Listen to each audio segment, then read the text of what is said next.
আসসালামু আলাইকুম। কেরানীগঞ্জের মহিলা কারাগারে আওয়ামী লীগের গ্রেপ্তারকৃত সাবেক এমপি এবং মন্ত্রীদের ভিআইপি বন্দী যারা কারাগারে তাদেরকে মহিলা কারাগারে রাখার সিদ্ধান্ত নিয়েছে কারা কর্তৃপক্ষ। বিষয়টি ইন্টারেস্টিং। আপনারা জানেন যে ঢাকা কেন্দ্রীয় কারাগার যেটি কেরানীগঞ্জে রয়েছে, এটিতে একটি মাত্র মহিলা কারাগার রয়েছে।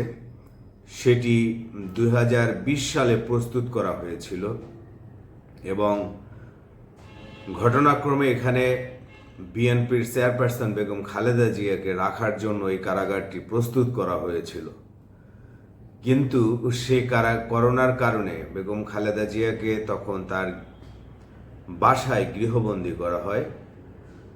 সেই কারাগারটিতেই, অর্থাৎ মহিলা যে কারাগারটি, সেই কারাগারটিতেই আওয়ামী লীগের গ্রেপ্তারকৃত সাবেক মন্ত্রী এমপি যারা খুব দাপটে মন্ত্রী ছিল আওয়ামী লীগের আমলে, দাপটে এমপি ছিল, দাপটে আমলা ছিল, তাদেরকে ওই মহিলা কারাগারে রাখার সিদ্ধান্ত নিয়েছে ঢাকা কারা অধিদপ্তর।